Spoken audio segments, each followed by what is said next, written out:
Welcome to Climate Change with Scott Amyx. I'm your host, Scott, and I'm joined by Marques Ogden, who is a former NFL offensive lineman. Welcome today. How you doing, Scott? Thanks for having me on. All right. So you were drafted in to the NFL back in 2003. You played for Jacksonville Jaguars, the Baltimore Ravens, and the Buffalo Bills, and the Tennessee Titans until about August 2007.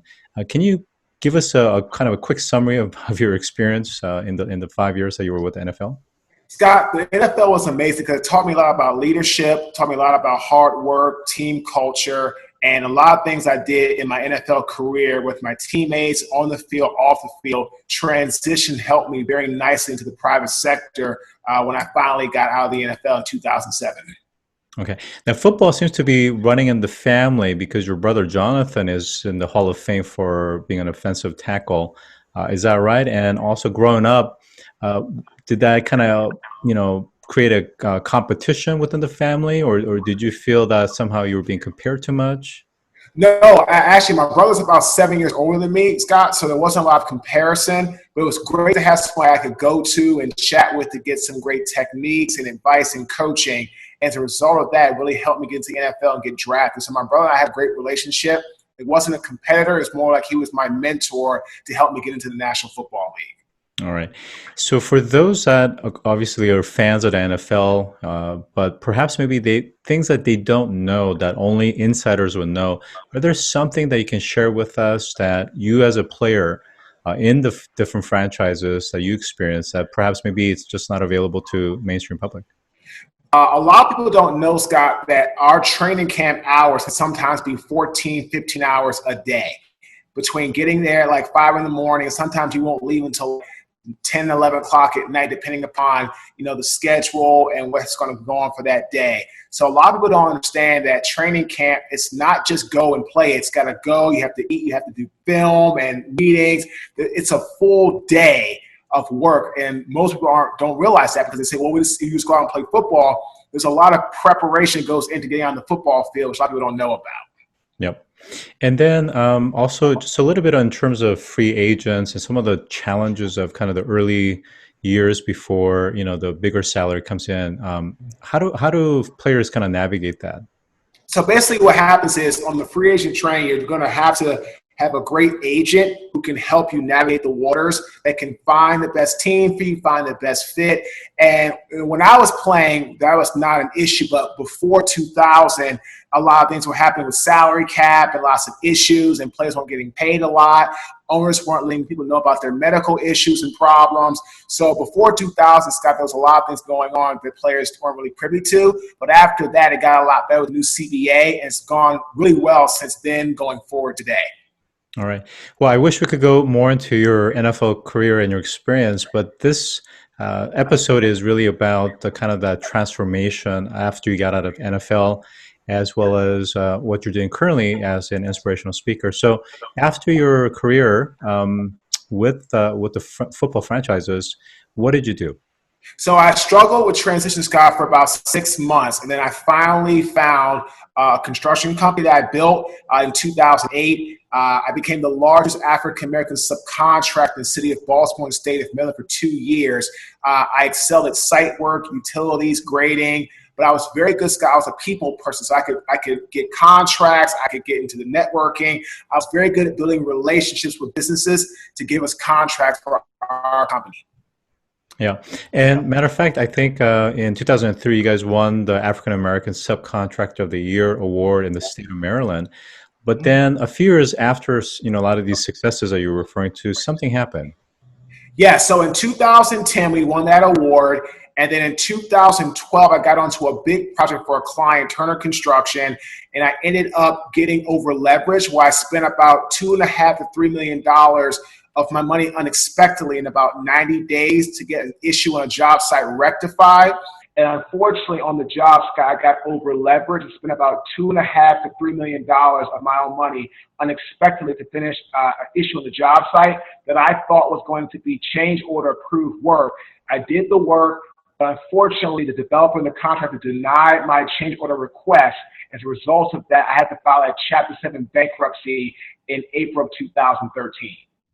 And because of that, it sounds like there was a bit of kind of not only miscommunication, but I think there was a recognition that from your perspective, there was change order that was approved, and they claimed that it wasn't. Did you end up going to court regarding this issue? No, Scott, because by the time it got to that point, all of my money had been put into the project and I had nothing left. And I got a handshake from the general contractor to do the work, but when it came time to get paid the actual dollars, I had no proof. And I just really made a bad mistake. I trusted a client that I had worked for many years prior on several jobs, had no issues, but unfortunately, I did something I should not have done. I trusted somebody on an individual job that I should not have done. Interesting. And your life took another transition from this point on. If you could just kind of elaborate on that. So I went from being a construction owner. I basically got down to Raleigh, North Carolina with $400 to my name. I was almost homeless. I had my home was foreclosed on, Scott. Both cars were repossessed the same day. And I ended up working for Merrill Lynch, and I was let go after 2 months because I wasn't doing everything I needed to do correctly. And I got to a construction company the day after that. I was let go from that 5 days later. And the only job I could get, Scott, was a custodian making $8.25 an hour on the graveyard shift from 10 p.m. until 5 a.m. in downtown Raleigh. So just to put this in context again, is that you've had a very successful football career, and you moved on to the private sector where you had a very successful construction company until this incident happened. And now you find yourself in this very difficult predicament. How did you get through that? So what happened to me, Scott, was I had a pivotal moment where somebody's trash and spoiled milk got on my bare skin on one of my times working. It was about 4:30 in the morning. And I realized, Scott, that what was missing from my life was accountability, ownership, and structure of my life. And at that time, I made a decision to get my life back, and it started with being accountable. And I came home that morning, I wrote down goals and talents that I possessed, goals I wanted to achieve and talents that I possessed. And I then started working towards becoming a speaker. At that time, that was in September of 2013. So from 2013, when you're at the abyss of this just incredible life experience, what are some of the things that you did that you chipped away every day that until where you are today, which is you're a prominent inspirational speaker, you're a consultant, you've written books. What would you say have been kind of the key things that really been the hallmark of your success and the rebound? No, the first one, Scott, was I just leaned on my inner circle to let them know what I was trying to do. That was number one. Number two was I learned how to take no as next opportunity. That means not at all and not forever.